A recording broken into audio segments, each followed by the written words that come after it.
Hello and welcome to my introduction video for my video seminar called Speaking and Speech. I'd like to take a moment to introduce myself so that you know who is teaching this class and why you should be watching it. Okay, my name is Ifat Shilo.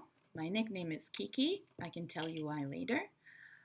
For now, let's just say that I have been teaching in Korea English as a second language for 5 years. I started out with kindergarten and I worked through all the different levels all the way to business English. So I have experience teaching small children and adults. From all my experience, I've come to understand teaching English in a certain way, and I will be teaching you speaking and speech, not as in actually using language with your mouth, but speech as in giving a speech or public speaking. These two things are not the same, and I will explain more later in the first lesson. For now, just know that I have 5 years experience, but I'm an amateur video teacher, so if you don't hear so well or the lighting is not great, that's the reason. I will be putting up subtitles, which hopefully you can turn on and off. Okay. Who should be taking this class? This class will hopefully have 15 units. Each unit will be accompanied by a worksheet that has a reading section, a speaking, and a grammar section. You don't have to do the homework. The homework is not there to stop you. The homework is there as extra for 3 reasons. The first reason is the number one best way to improve your language skills that you already have is reading. When I first started learning German, the first thing that helped me get vocabulary, their difficult grammar structures, all of those things that are different between English and German, was repeatedly seeing the same thing on the page. That is to say, I am a visual learner, and it's so important for me to see the words for me to understand them. You, on the other hand, may be an audio learner or kinesthetic learner. That means you need to use it, and that's the way that you gain access to the information. If you're an audio learner, then the video lesson shall be plenty for you to do. And you should also be using the speaking section, because even though it has a fill in the blank section or something like that, it's meant to give you questions that you can then ask a native speaker and get feedback, and also meant for you to practice your answers. So you'll see a question like, what do you do? And that's a very common question that natives ask each other, so you should be able to use that question anytime you need it, as well as to be able to answer that question. Well, what do you do? Right. I, hopefully, am teaching you English and speech, public speaking. The next point is, second reason to do the homework is if you're a kinesthetic learner. Kinesthetics is the physical. You know, some people, they can't learn to make a cake from the recipe.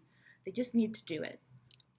Sometimes there's certain things that I need to put the flour in the bowl, otherwise I just don't get it. For kinesthetics learner, language acquisition can be difficult. One of the helpful ways to learn a language is by writing things out. That is, when you're taking notes, you know, we all have a smartphone these days. You can just take a picture of the word and the definition. You can save it all in a file somewhere. But sadly, repeatedly writing the same word again and again, writing sentences. This is a kinesthetic way of teaching your hand muscle memory, giving you the ability to recall the information even when you don't necessarily remember it in your mind. Your hand remembers it for you. Interesting, right? All right, so there are 3 methods of learning: visual, auditory, and kinesthetics. Those 3 methods will appear in the video and the homework. When it comes to checking the homework, okay. Before we get to when it comes to checking the homework, let's talk about my 3 rules. I do have 3 rules for my students. Before we talk about my 3 rules, who should be taking this class? This class is for pre-intermediate, intermediate, and advanced. If you're pre-intermediate and you're watching this video, you will understand every second, third word that I'm saying, and maybe the speed will be a little fast. That's okay.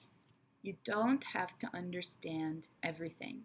In fact, videos are great because you can watch them again and again. I'm not saying you should do that. I'm just saying for pre-intermediate, a video tutorial is helpful because unlike a class, you can go back and watch it again. So pre-intermediate, that's for you. Intermediate. Intermediate should understand everything I say. I'm speaking pretty slowly. When I get excited or nervous, which I am, I do tend to speak a little faster, but I'm trying to make sure that you can understand pretty much everything I say. There are going to be words you don't know. For example, kinesthetics is not a common word. We use it, teachers use it. You may hear about it if you're studying because it's a study word. But if you can understand from the context what kinesthetics means, then that's more important than knowing the actual word. In fact, even in your own language, we don't necessarily all share the same vocabulary. Some of us read more, some of us watch more TV. Slang is different in different areas, but we get a general understanding of the other person. The problem is when you are not a native speaker, context is difficult and speaking speed is difficult. As we progress through the videos, I will be speaking a little more quickly. Hopefully, you won't even notice.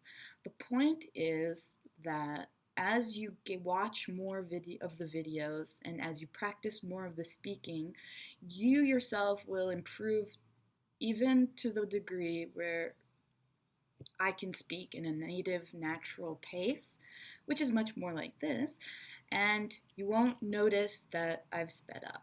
That's the goal at the end of the course. See if you can notice. All right. As for advanced students, this should seem slow to you, and in fact, if possible, you should try to watch this at 1.5, 1.2, 1.5, and see if you can still understand me enough. There shouldn't be a problem. If you're in the advanced, the reading is actually really important and much more important than the other 2 levels, because from the other 2 levels, I only expect them to read about, for pre-intermediate, only the pronunciation part. For the intermediate, half of the article, because it's 1 article per lesson. For the advanced, if you can read the whole article, that would really improve your vocab, your sentence structures, especially the small prepositions like for, to, before, all those prepositions, because English prepositions don't make sense. They don't make sense in a way that English has actually had to bend its own rules, right? And changing them because it's a living language and they don't make sense anymore. So you will be able to make the same sentence using for and of, and no one will be able to tell you why it should be one or the other unless they're grammar champions. If you know a grammar champion, congratulate them. That's all you can do.